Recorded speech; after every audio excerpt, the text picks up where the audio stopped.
Sometimes a woman doesn't realize her own strength until the world forces her to stand on it. I didn't expect the day my husband died to start with a sentence that would split my life in half. When I walked into his hospital room that morning, pale sunlight coming through the blinds, he looked at me with tired eyes and whispered, "You were never enough for me, Emily. But thank you for trying." I froze. His voice was weak, cracked, drifting in and out like he was speaking from underwater. But those words hit me with perfect clarity. Not enough. After 10 years of marriage. After the nights I slept on hospital chairs. After the appointments, the bills, the treatments. Not enough. I stood there holding the paper cup of water I had brought for him, my fingers trembling. The ECG beeped steadily beside him, mockingly steady, while my heartbeat faltered. "Why would you say that?" I whispered. He didn't answer. His eyelids fluttered, and he drifted somewhere between pain and fading consciousness. I wanted to believe it was the medication talking. The delirium. Anything other than what it sounded like. A last, honest confession. But the truth burned differently. I could feel it. A nurse walked in to check his IV. She offered me a soft, sympathetic smile. The kind you give someone who's been living in the hospital hallway for too long. "Morning, Mrs. Carter." I nodded, but I couldn't speak. My throat had sealed itself. I stepped back and let her work, suddenly feeling like an intruder in my own marriage. 10 years earlier, I had stood in a white dress, believing this man was my forever. I gave up my apartment, moved states for his job, and shelved my own aspirations. I built our life like it was a home we'd grow old in. And now, in a cold hospital room in North Carolina, he was dismantling it with a single sentence. I remember touching the hem of the hospital curtain, the fabric rough between my fingers, grounding myself so I wouldn't break. I remember the beep of the monitor, the antiseptic smell, the metallic taste of fear in my mouth. And then, a sudden alarm. A sharp one. His heartbeat sped up, then dipped, then leveled out again. "Mr. Carter," the nurse murmured, adjusting his mask. He opened his eyes again. "Barely." "Emily," he whispered. Part of me leaned in. Still the loyal wife, still the woman who believed love could survive anything. "Yes, I'm here," I breathed. He swallowed hard. "There's something. I should have told you." My pulse slammed in my ears. I knew. I didn't know what I knew, but my body felt the warning. His lips moved again, but the words were faint, broken. "I didn't mean to." The monitor let out another beep, higher this time. A second nurse rushed in. Then a doctor. Someone gently pulled me back. I didn't fight. I watched as they worked on him, voices sharp but calm in the clinical way professionals handle tragedy. And then it was over. Just like that. The doctor placed a hand on my shoulder and said the line that would replay in my mind for months. "We're so sorry for your loss." Loss. It felt too small a word for everything collapsing inside me. As they stepped away, the first nurse, her name tag read Tracy, looked at me again. But this time, her eyes held something different. Not sympathy. Guilt. Knowledge. Hesitation. "Mrs. Carter," she said softly, "there's something I think you need to know. Something your husband didn't tell you." My breath caught. The room spun. Her next sentence shattered the last remaining pieces of the life I thought I knew. Sometimes a woman doesn't break because of the truth. She breaks because she trusted a lie for too long. When Nurse Tracy asked me to step into the hallway, my legs felt numb, like I was walking through water. The hospital corridor was too bright, too clean, too calm for what had just happened. I stood against the wall, arms wrapped tight around myself. Her voice lowered to a whisper. "Emily, your husband wasn't honest with you. Not about his health, and not about his life." My heart clenched. I had just lost him. Barely 5 minutes had passed. And yet, another blow was already coming. "What do you mean?" My voice cracked. Tracy shifted uncomfortably, glancing down the hall before meeting my eyes again. "He told the staff something he never told you. He asked us not to. But I don't think he realized how fast things would go today." I felt the breath leave my lungs. My fingers dug into my arms. What did he hide? She inhaled deeply. He wasn't alone in this. There was another woman visiting him for months. Everything went silent. Not quiet. Silent. Like sound itself had left the world. Another woman. Visiting him. For months. I stared at her, the words floating in the air like smoke from a fire that hadn't even begun to burn yet. "That's not possible," I whispered. Tracy shook her head. "I'm sorry. I wouldn't say it if it wasn't true." The lights above us hummed. A gurney squeaked down the hall. Somewhere a printer clicked. But I was frozen in place. I imagined him in that bed, fragile, sick, fading. And then I imagined someone else sitting exactly where I had sat, holding his hand, hearing his secrets. My stomach twisted so hard I thought I might collapse. Did she say who she was? I managed. Tracy hesitated. She signed in as Rebecca Collins. Does that name mean anything to you? I felt heat crawl up my neck. Rebecca. His old friend from work. The woman he always said I was insecure about for no reason. The woman he dismissed with a laugh every time I asked why she texted so much. I pressed my palm to my forehead, feeling sweat gather. He told me she barely spoke to him, I murmured. He told me she moved to Seattle. Tracy's expression softened in a way that made me hate that I even needed the softness. She came every Thursday, she said quietly.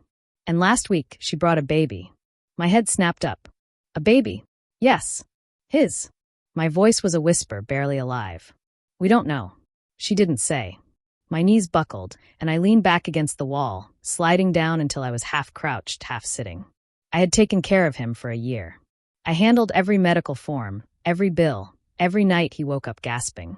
I believed him when he said I was the only one he trusted. And all this time, another woman, a baby, a life lived behind my back. Tracy crouched beside me. You didn't deserve this, she said softly. I let out a shaky breath. Why did he tell me I wasn't enough? She sighed, eyes full of something like sorrow. When people know their time is almost up, they get scared. They confess the wrong thing to the wrong person, or they take their guilt out on the one person who stayed. Her words landed heavily. Guilt. He had been drowning in it. And instead of apologizing, he used his last breath to push the blame onto me. I wiped my face with my sleeve, the hospital air cold against my skin. Do you want me to tell you more? Tracy asked gently. There's one more thing he asked us to keep from you. My pulse thudded painfully. What is it? I whispered. She looked at me, sympathy and worry tangled in her expression. It's about his life insurance, she said slowly. I froze. My entire body went still. What about it? I breathed. She swallowed. He changed the beneficiary. 2 weeks ago. My heart dropped straight through the floor. Sometimes betrayal doesn't hit you like a slap.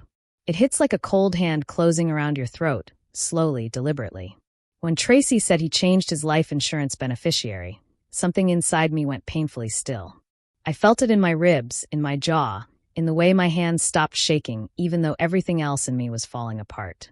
Who did he change it to? I asked. Tracy hesitated.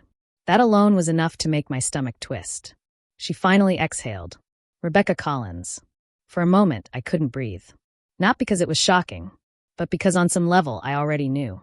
The nurse's voice softened. Emily, I'm so sorry. I lifted a hand. I couldn't hear apologies yet. Not one more. I stood up slowly, steadying myself against the wall as if the building had tilted. My husband had been dying, and instead of protecting me, the woman who stayed, he'd centered every last decision around the woman he'd lied about. Another woman. A baby. A secret life insurance change. And then he whispered that I wasn't enough. It was cruel. Maybe even calculated. I looked at Tracy, my voice flat, numb. How much? She swallowed again. $250,000. My lips parted slightly. A quiet, stunned breath escaped. $250,000. Money we had talked about for years. Money he had promised was for us. For our future. For the home we dreamed of in South Carolina near the beach. And he had signed it over to her. Just 2 weeks before he died. The betrayal was so sharp I felt it in my teeth. 3 weeks ago, he'd asked me to bring him a pen. He said he wanted to write a letter, just in case. I had handed it to him, kissed his forehead, and told him to rest. I remember that moment so vividly now. He wasn't writing to me. He was signing me out of a future I had earned. Tracy's voice pulled me back. I know you're overwhelmed, she said quietly. But you should talk to someone about this. Maybe a lawyer. This wasn't right. I don't even know where to start, I whispered. You start, she said, by not letting his choices define your worth. Her words cracked something inside me. Worth. He had taken so much from me. My sleep, my health, my peace, my trust. And now my security. But he would not take my worth. I thanked her, then walked back toward his room. He was still there, impossibly still, the machines disconnected now.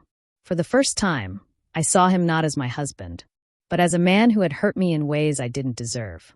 A liar. A coward. Someone who chose comfort over honesty, silence over respect.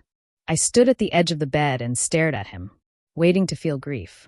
Instead, I felt something different forming in the hollow space between my ribs. Resolve. Everything inside me clicked into place with chilling clarity. I would not be the woman he tried to leave powerless. I would not walk away with nothing. And I would not let another woman walk into a life she didn't earn by stepping on mine. The turning point. By the time I stepped outside the hospital, the air felt sharp and cold on my skin, but my breathing was steady. I opened my phone and searched. North Carolina life insurance laws change beneficiary rights spouse. I didn't understand everything I was reading, but one thing became clear.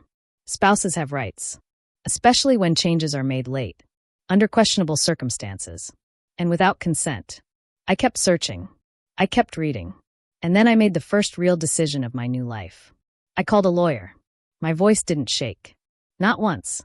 "Hi," I said when the receptionist answered. "I need to dispute a beneficiary change.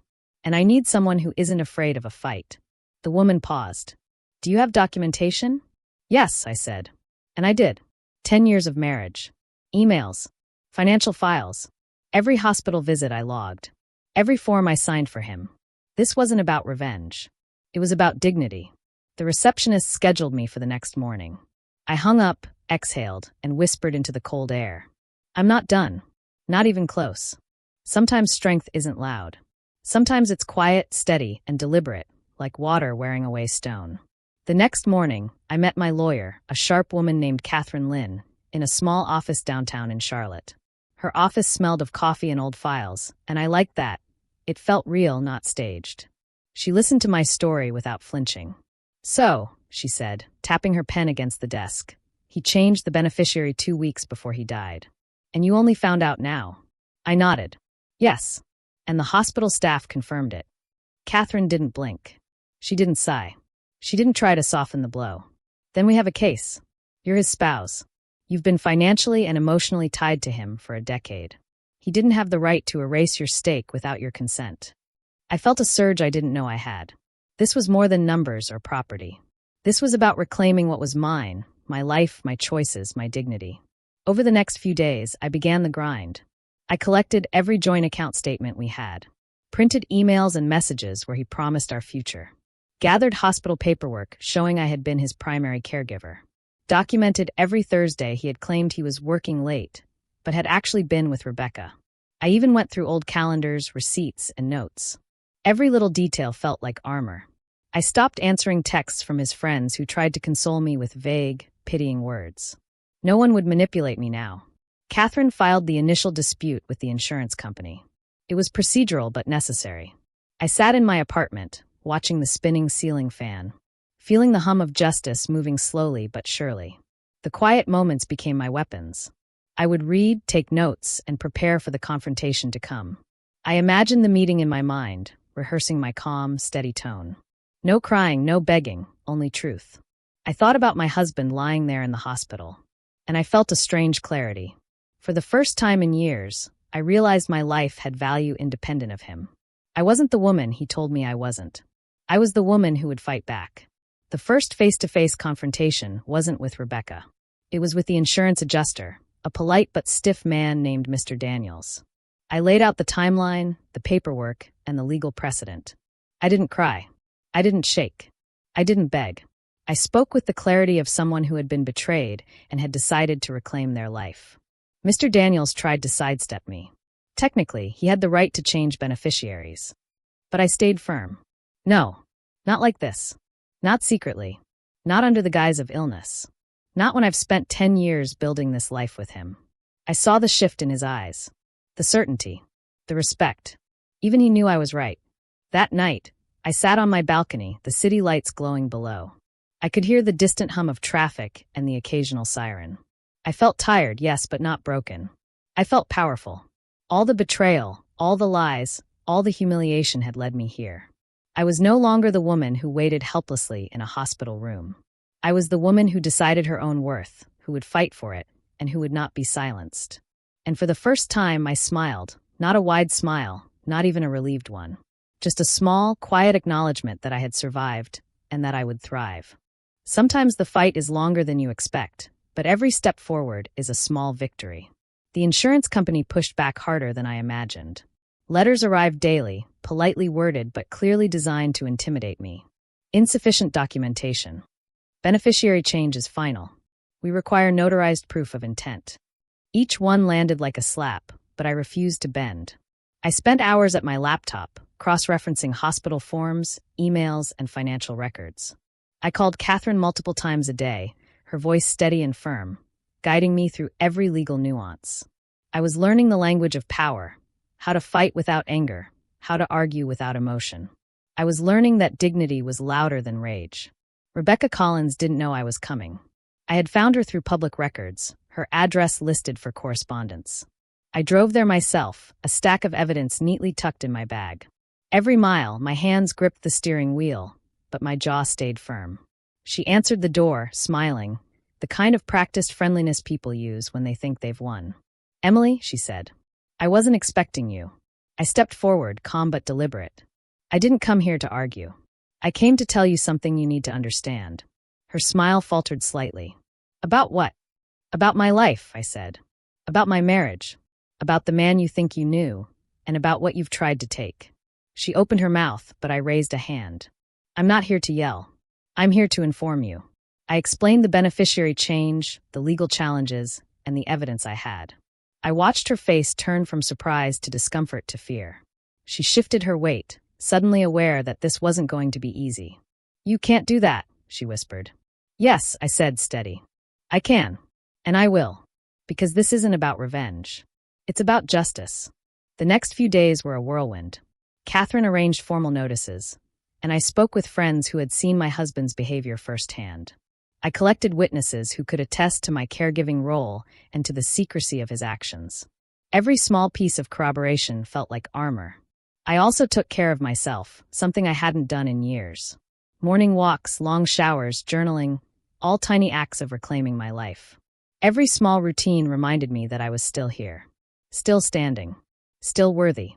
Late one night, I sat on my couch, reviewing the documents. I held the photo of us on our wedding day. I allowed myself a brief pang of sadness. Yes, he had betrayed me, but I didn't let it weaken me. Instead, I thought of all I had done for this family, of the sacrifices I had made, of the nights I stayed awake in fear and in hope. And I realized none of that was wasted.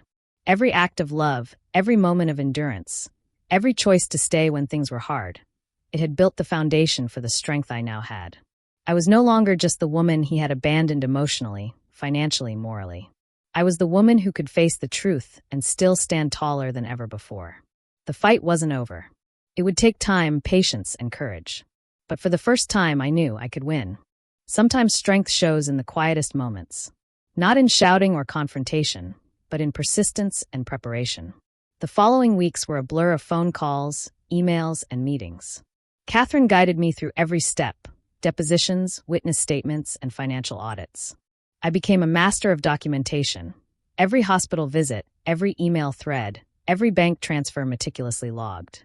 At night, I would sit at my kitchen table, the soft hum of the refrigerator my only companion, reviewing files over and over. I was exhausted, yes, but I felt alive in a way I hadn't in years. Every piece of evidence I gathered was proof not only of the betrayal I had suffered, but of my own resilience. One afternoon, I returned to the apartment my husband and I had shared. Walking through the rooms felt surreal. The walls held memories, some warm, some painful, but I didn't linger. I went straight to his desk and opened the filing cabinet. Inside were unopened letters, bills, and stacks of old documents. I sifted through them deliberately, no emotion, only purpose. I found bank statements showing transfers to accounts I had never known about, emails hinting at secret meetings, even a photo of Rebecca leaving the hospital with a small bundle in her arms. I didn't cry. I didn't scream. I simply took photos of everything for the case. By the time I left the apartment, I felt a strange clarity. This wasn't just about money or betrayal. It was about reclaiming my life from a man who tried to erase me. And I was ready. The insurance company finally agreed to a mediation meeting. I entered the room, papers neatly stacked, shoulders squared. Rebecca sat across from me, her eyes wary, her posture defensive.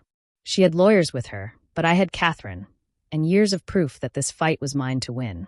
The mediator began, and I listened quietly. When it was my turn, I spoke directly, calmly, deliberately. I outlined the timeline, presented the evidence, and explained why the beneficiary change was both unethical and legally contestable. Rebecca tried to interject, tried to soften the story with excuses. Her voice trembled slightly. I let her speak, then calmly countered each point with fact after fact. The room grew tense, but I didn't flinch. I wasn't angry. I wasn't pleading. I was simply stating the truth. By the end of the session, the mediator leaned back and nodded. The insurance company agreed to review the evidence thoroughly, and for the first time, I sensed a shift in power.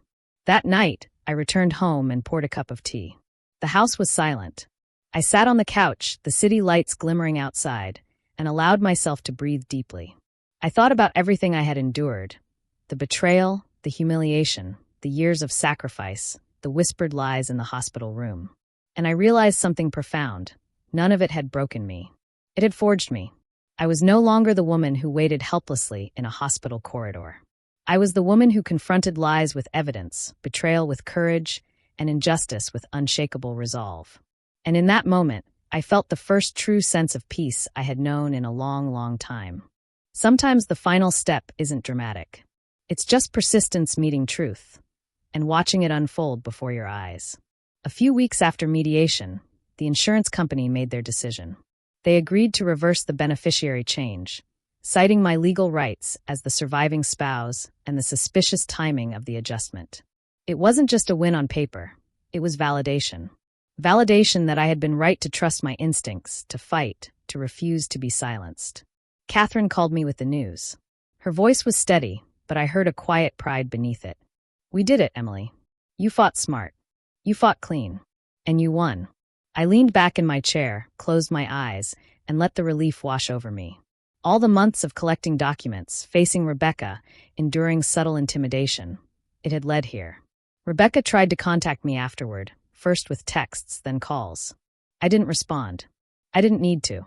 Her presence no longer carried power over me. Her role in my story was over.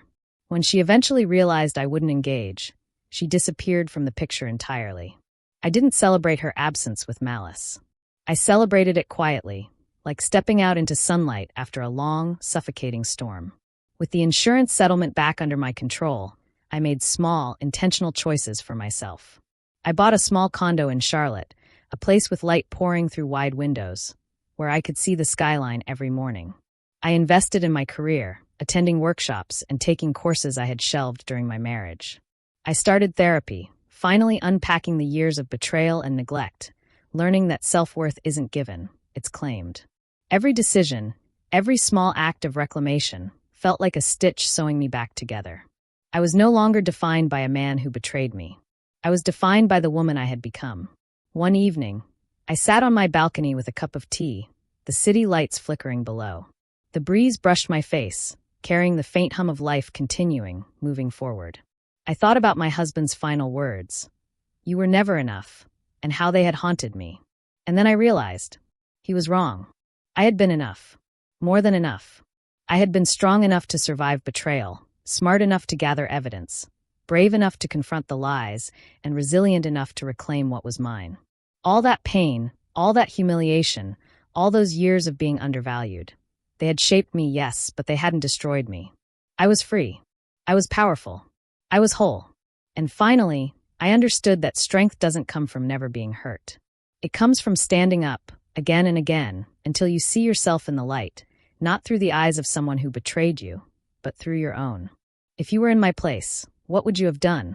Write it in the comments.